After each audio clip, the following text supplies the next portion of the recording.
pleasure, Efe. Good to have You're you welcome. back. Good afternoon to you. Good afternoon. It's been a Efe. long Good time. It's good to see you Nigerians. today. Happy New Absolute Month. pleasure all the time. But I can sense sarcasm in all of this. Oh, You're really? welcome. No, I'm not being sarcastic here.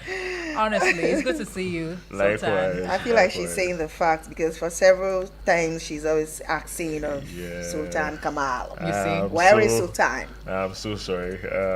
I got really engaged with a lot, but it's always nice to be back in the studio. You're Right. welcome. So, very quickly, in Nigeria, the word hustle has a positive meaning, hard work, creativity, and perseverance. But in recent years, hustling has also come to mean bending rules, using dubious shortcuts, or prioritizing gain over ethics. So the line between smart work and shady dealings is getting blurrier, especially among youth in a tight economy. Sultan, I'm really very, very glad that we're going to be talking about this today on the show because, I mean, there have been different, opinions, unsolicited, by the way, shared across social media platforms. Oh, especially amongst the Gen Zs. Yes, so Work smart, don't work hard. You can say that again. So maybe the millennials, they actually worked really hard with little or nothing to write home about. But the Gen Zs are actually working pretty smart. And we can see the evidence on ground. Sultan, why should I work hard when I can always work smart? So I don't know whether I should hop into this generational drama. Because yesterday I remember after giving a speech somewhere, Right. and then I made certain references, and it was even subtle, very subtle. And this young lady walks up to me and then comes up saying, Mr. Kamal, you shouldn't have said this. You shouldn't have, you always bring it up like it's our generation that the problem, blah, blah, blah, this, that. And then I said, I'm really sorry. I didn't mean it that way. Yeah. I just felt like we're at a point in our time where we just need to step up and do it better. Definitely, this decadence didn't start from you, right? It started somewhere. There was a gap somewhere. Before it even got to them, things were getting worse. It's quite unfortunate that in this generation now it's amplified because it's more or less at a moment where there's a lot of information flow. They are under the microscope basically because they are on social media showing the things that they do and they love to do. And that way we're able to see these gaps glaring and the statistics are being able to be monitored. There are insights on these things. But I can assure you it didn't start from today. Really? Yeah, I'm very sure it started from somewhere. And Okay, so Yeah. is this like a cultural shift? yeah, there's basically a cultural shift actually. The perceptions of what hustle was back in the days. When you say hustle, it meant hard work. Hard work. Legitimately, if you aren't having a white collar job, which back then was the most admired jobs because you didn't have to put in as much physical effort, then you were going to hustle really. You were going to lift heavy load to make a living. You were going to walk extra length, extra time, extra mile just to make a legitimate source of income, right? So that was what the word hustle was. Even in sport back then, when they say hustle, it means that you have to double up your effort. That was the meaning. And whenever it is that word came up, it sparked basically the enthusiasm among youth, among sports, among workers, that you needed to do more to get more, Because right? there's this satisfaction that comes with, With the it. outcome at the end of the day. And in all honesty, back in the days, process was amplified. Okay. Every time you saw something, you saw something before that end result. I remember when I saw my elder brother playing sports. He used to play basketball, Okay. and he was doing it excellently. And I asked him, "Wow, I would really love to play just like you." And then he said, "You need to hustle. Are you ready to hustle?" And then I said, "Yeah, I'm ready." Hustling meant he was going to wake me up by 4 a.m. Are Go you for ready? training. We're up the hill For by training. 5:30. We're coming down the hill after 5, jogging back home ahead of practice by 7 on the basketball court, Wow. and then we're rushing back to get ready for him to go on with his daily activity. That was what hustle was. But right now, maybe during Okay, because you of the keep conversation, emphasizing it's- right now, and I might just want to ask, Yeah. what do you think have really, really changed Yeah. from the hustle to the legit hustle? Okay. So what has changed is actually when you hear hustle, it means like, okay, we go cut short, cut to anyhow where he come, regardless. Now way so much as I know kill person. Sometimes they don't even care about the killing person.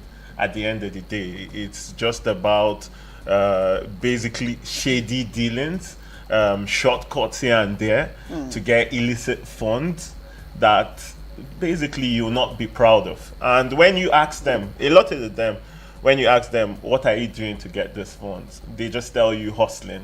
And then there's no clear workings of how you got. You see a young child who had just left the neighborhood last month, and the next 2 months or 3 is coming with a car that Right. you, who has been working 10 years ago, for 10 years now, have never driven the car. And then you ask him, what are you doing? And then they tell you hustle. Now, that's why I said it's not a generational thing. Back in the days, when I come back from school, they will search my bag. You see pencil. They used to write name on Yeah. On pencil. your now own, before. once they buy you new Uh-huh. pencil. You now go and carry pencil That that is not belongs to your yours. seatmate because she forgot it on her seat. Then you brought it to your father's house. Are you a pencil keeper? Who brought you? Who asked you to bring pencil back home? I remember they'll beat you. They'll call the person that knows the person to come and explain how your pencil got into my son's bag. It's after they finish settling things down that they'll tell you, sorry, we thought, but next time, set your bag before you come home. Now, the gap, as I mentioned, didn't start with the Gen Z. Okay. It started somewhere. The generation after maybe our parents, right, who gave birth to the Gen Zs, probably overlooked these things. Sometimes maybe not their fault. They actually didn't know how to be parents. Sometimes because the world is fast evolving. It wasn't as traditional as it was back in the days. Parents have to maybe go the extra length, go out to work. Times are changing. Maybe the finances are not enough. They go for another job and they are not present at home. So the things that they would have placed as measures to curtail these excesses Were overlooked. were overlooked, are no longer there. Right? And so the child goes on to do what he wish. All right. We'd like you to join the conversation by calling us on 09087668888 or 09073530044. You can send a voice note or a message to the WhatsApp portal number on 09097054450. What is your definition of smart work and hard work, and how do you even decipher, true hustle from illegitimate, hustle in our modern day Nigeria? All right. So let's hear from you what your thoughts are. You can also join the conversation live on YouTube and Facebook at Eagles FM Abuja. So, Sultan Kamal, there's something called soft life now, right? Where wealth has been flaunted across social media platform, and it has somewhat raised the bar, the standard, in terms of you just having to take risks. They say in life you must make sacrifices, as it were, if you really want to get to the top. But at the end of the day, Kamal, how well has hard work impacted your life as a person? In all honesty, very much, right? I remember in the context, right? Don't raise your eyebrows when I say this. Oh, okay. Before I step out of the house, I say it a lot. My dad, there's an adage that translates to may your road be rough. And when he said that, and a lot of people raised their eyebrow, he just dismisses it with a laugh or something. Then one day I woke up to him and then asked him, why do you say that?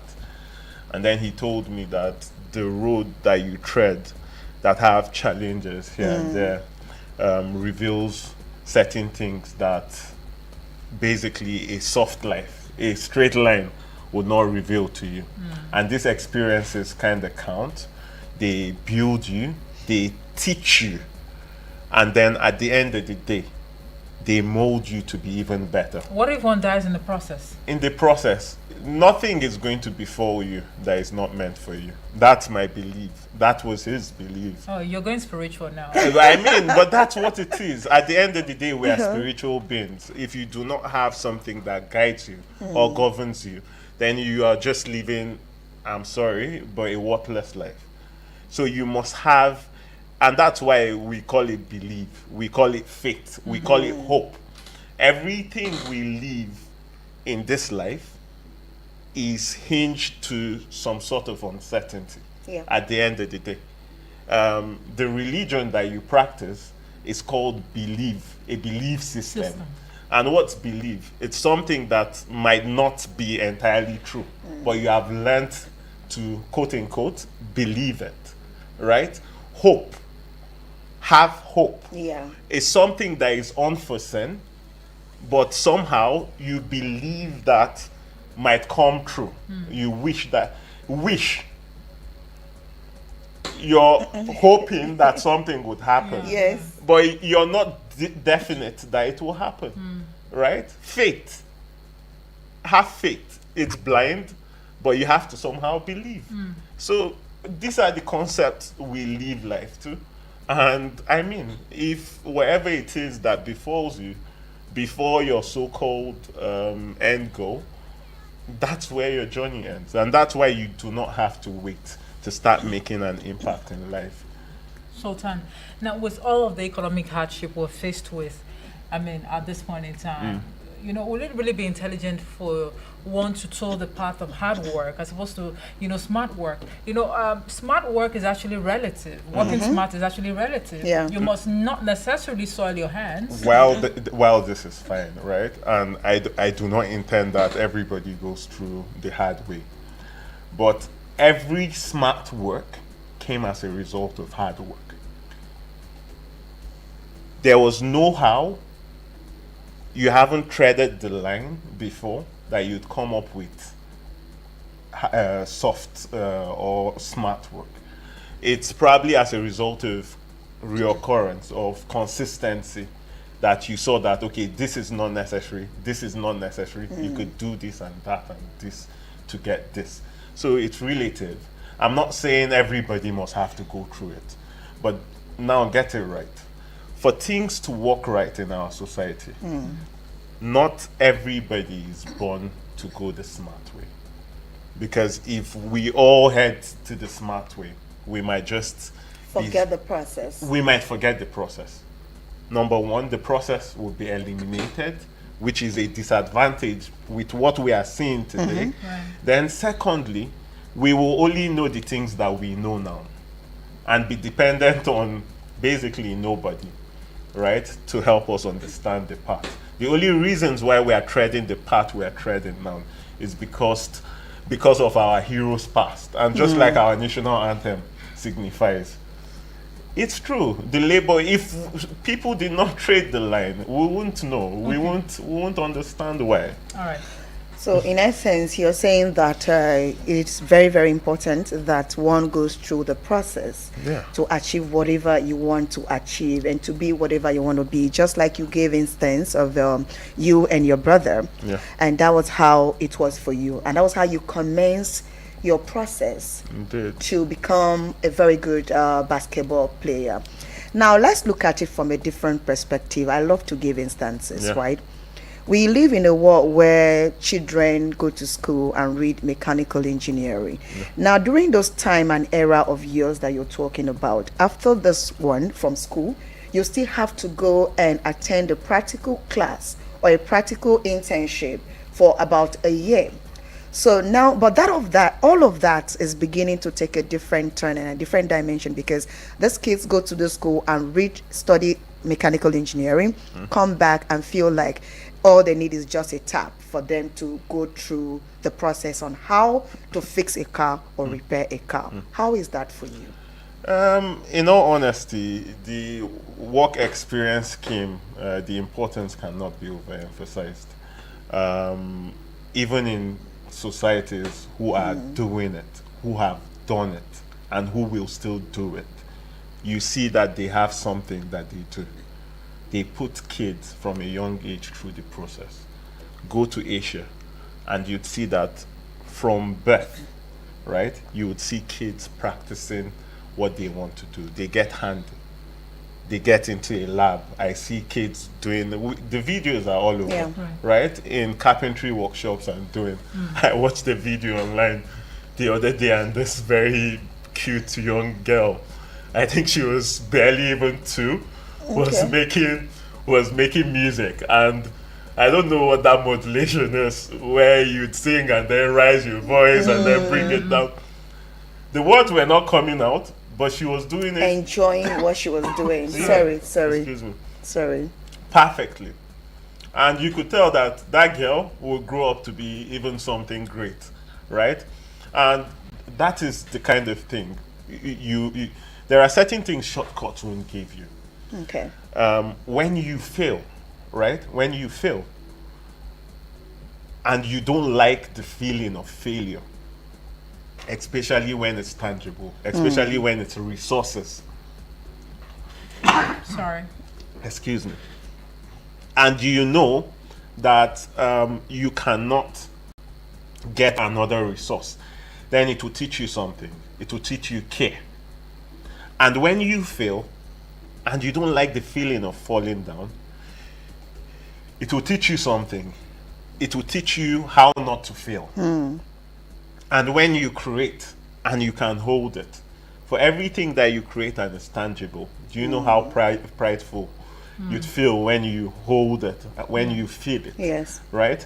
Now, this is what real life experiences teaches you. And there are certain things that you might even learn. You might even learn what's the best material in terms of doing this, because it's harder to hit. It's the velocity you need to hit it with, the amount of strength you need to all of these things apply. cannot be taught on a tab, Okay. right? It can't be taught in a tab. If architecture is all we needed to build a house, we wouldn't have need for masons. Yes, but for all of this, right, to be put in place, what do you think that the religious leaders and all of, I don't know, but Yeah. all of them, Yeah, religious yeah. leaders, Yeah, all of them put leaders together. Yeah, so generally. what do you think, they can teach about integrity and in making money? Yeah, so thank you very much. And that's where we were headed to with this conversation, Yeah. because we live in a society where people do not even want to work hard anymore. And it came as a result of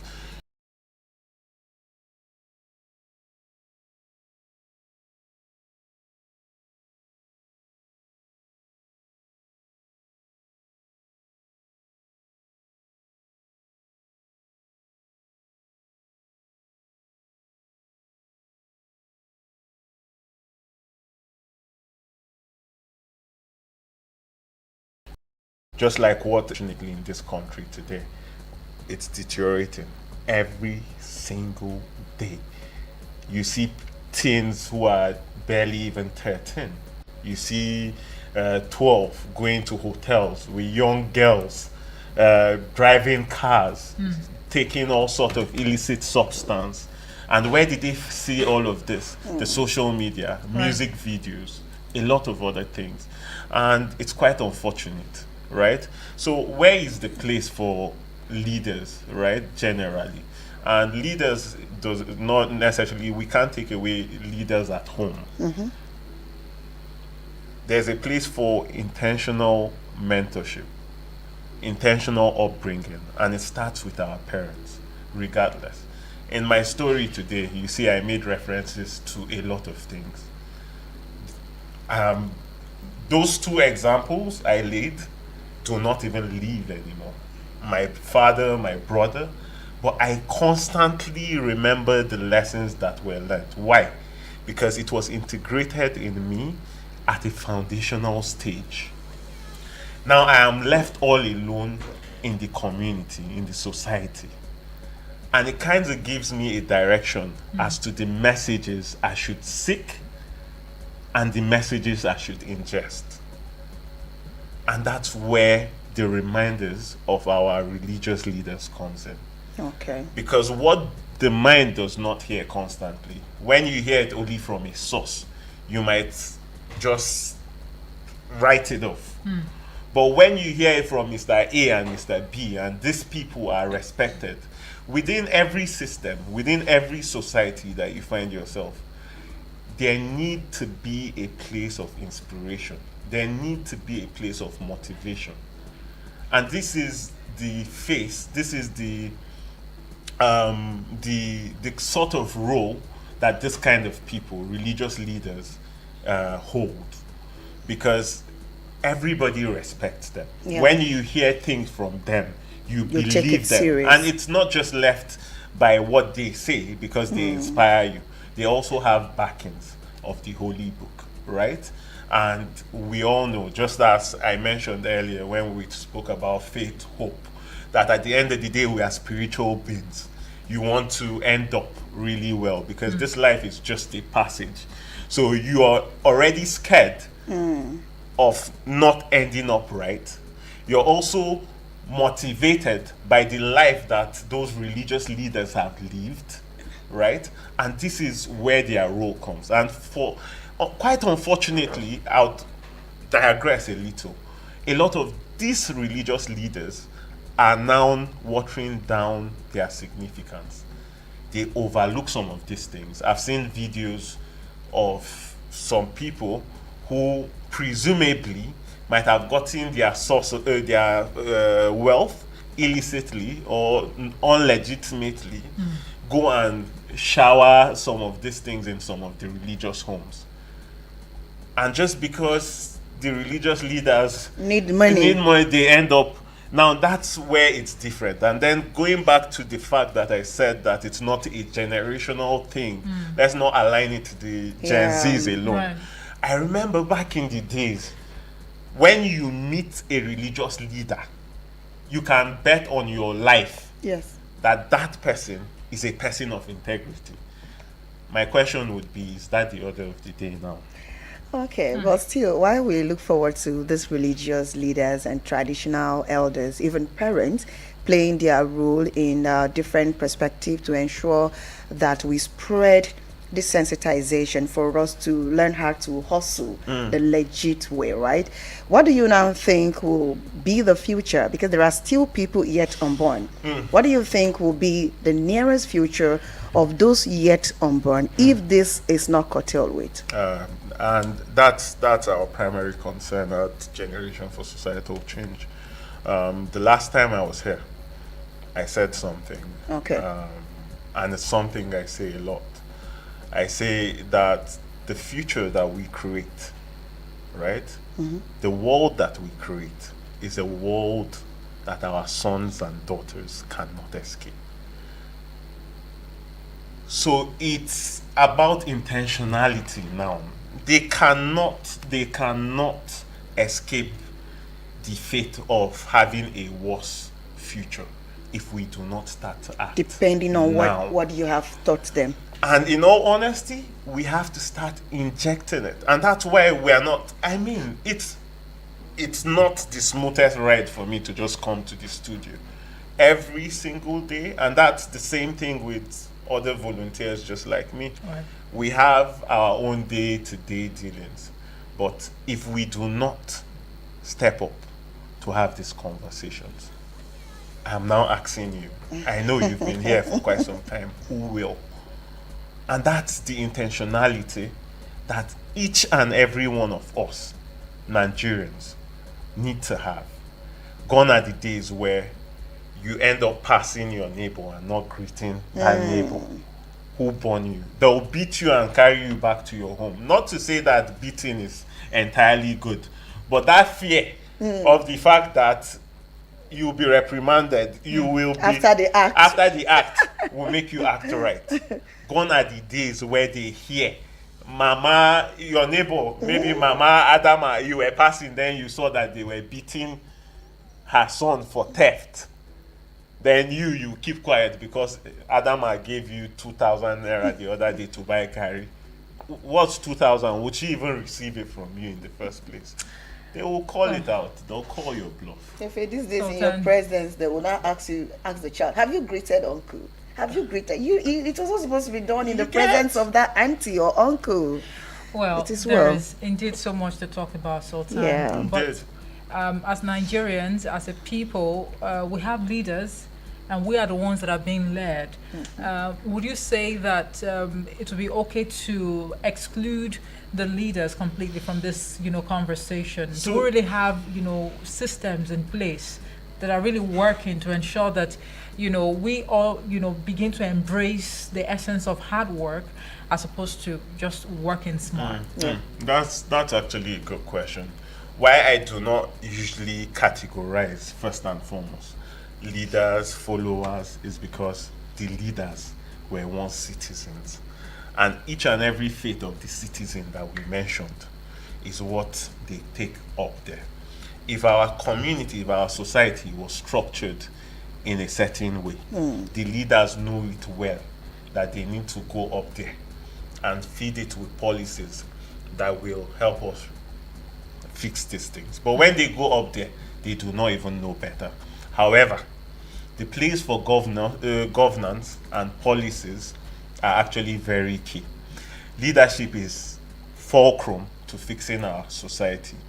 And that is through implementing policies that will help us rekindle our spark, revamp our societal norms and values, and go back to why we were called or termed giants of Africa. Right.